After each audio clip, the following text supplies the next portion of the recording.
Bismillahirrahmanirrahim. Assalamu alaikum wa rahmatullah. Let's talk about racism.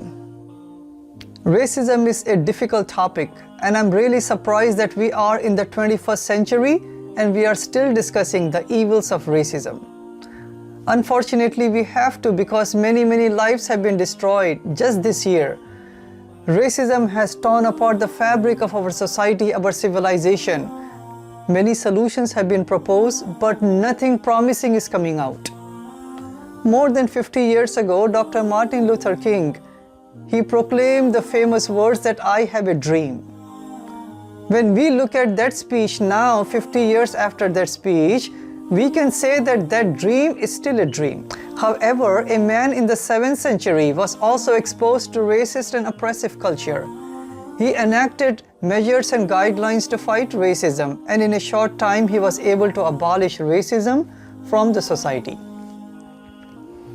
His name is Prophet Muhammad, peace be upon him, and he was appointed by Allah as the last and the final messenger to guide humanity. So Prophet Muhammad, peace be upon him, he realized that the physical change in the society could never happen without the moral, ethical and spiritual transformation. So what the US cannot accomplish in 400 plus years to abolish racism, Muhammad, peace be upon him, he was able to accomplish it in less than 23 years. So here are the 10 ways that Prophet Muhammad, peace be upon him, that he transformed the society and brought the social and racial justice to the society.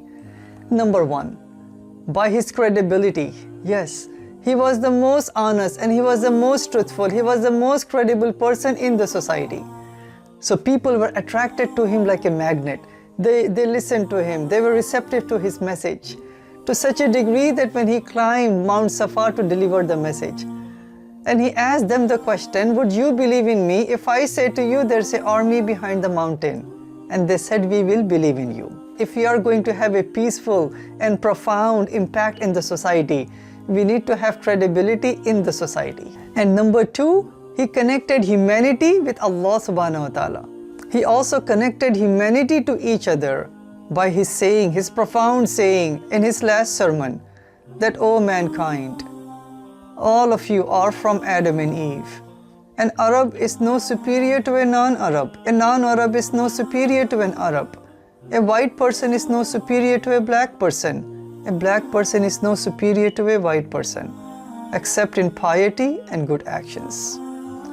So in this way, he dropped many racial barriers, the barriers of arrogance, the barriers of greed and pride and power and race and linguistic, but the only criteria to be the best in the eyes of Allah becomes now piety and good actions. And the third way the Prophet Muhammad, peace be upon him, abolished racism is through his marriages. His wives were from diverse backgrounds, from various races and cultures and tribes and ages. Muhammad, peace be upon him, he proclaimed that people look for some of the criteria for marriage. Some people, they look for wealth, beauty, lineage, and some people look for piety or religion in the person who they are marrying. And the Prophet said that marry that person who is religious so your marriage can be successful. So in this proclamation and in this practice, Prophet Muhammad, peace be upon him, he abolished many barriers for marriage which are based upon race and money and beauty and status. But the primary criteria is the criteria of piety. Number 4th way, Prophet Muhammad, peace be upon him, that he dismantled racial barriers and brought justice to the society is by giving them leadership position, especially to those people who are oppressed in the society. Now we all know the story of Bilal radiallahu ta'ala anhu. Before Islam, he was known as a black slave, but in Islam, he was honored as a muazzim, means a caller to the prayer. Also, we know the example of Osama bin Zayd. Prophet Muhammad, peace be upon him, elevated him and gave him the responsibility of the expedition to the Byzantine Empire.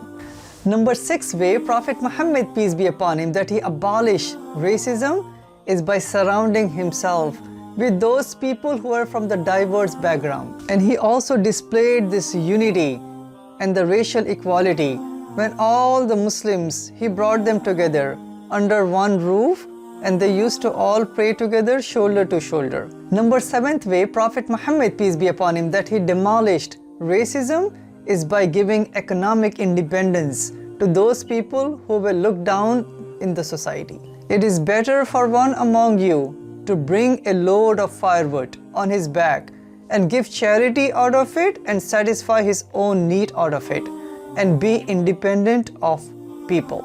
So financial stability gives a person respect in the society, resulting in equality in the society. Number 8th way Prophet Muhammad, peace be upon him, that he brought racial equality is by encouraging people to have education. He said, whoever travels a path in search of knowledge, Allah will make easy for him a path to paradise. Therefore, by getting education, a person can move themselves up the ladder. Number 9th way Prophet Muhammad, peace be upon him, that he fought racism is by calling out against any comment, even that be a smaller comment. Anyone who makes it, the Prophet used to call it out. So one time there was a conflict between Bilal and another great companion of the Prophet, Abu Dar. And the latter told Bilal in the dispute that, "O son of a black woman." When this comment was reported to the Prophet, peace be upon him, he rebuked Abu Dar and told him that, "O Abu Dar, you are a man who still have traces of ignorance." And through his comment, the Prophet established that racism is not allowed in this environment. Number 10, accountability between humans and Allah subhanahu wa ta'ala. It's a matter of fact that some people, they may escape the justice system in this society if they have power, if they have influence, if they have connections, if they have access to a better lawyer. So one time, Osama approached the Prophet, peace be upon him, on behalf of a woman who have committed theft. The Prophet said, "The people before you were destroyed because they used to inflict the legal punishment on the poor and forgave the rich people." And the Prophet said, "By him in whose hand my soul is, if Fatima, the daughter of the Prophet, did that stealing, I would cut her hands off." And number 11, this is a bonus. God, Allah becomes the focus of a person's life. The focus is not, their ability, their leadership, their position, their money. No, all of these are superficial things. The focus now becomes Allah subhanahu wa ta'ala. Prophet Muhammad, peace be upon him, he said that none shall enter paradise who has in his heart the weight of a mustard seed of arrogance or pride. So Alhamdulillah, above are the 10 excellent ways that Prophet Muhammad, peace be upon him, that he reformed the society from bigotry to brotherhood, from oppression to uplifting, and from racial injustice to complete social justice for all. So in summary, as we are speaking about how to abolish racism, how to fight against racism, we have an example in Prophet Muhammad, peace be upon him. So along with our signing of the petitions and the protest and all the various ways that we are fighting racism, let's continue that. But along with that, we need to know that a lasting, a true change for the reformation of the society would be the reformation, not just in the physical structure of the society, not just in the constitution or any book or any law. The best reformation will happen when the reformation happens from within a person's heart, moral and ethical and yes, spiritual reformation. Assalamu alaikum wa rahmatullahi wa barakatuh.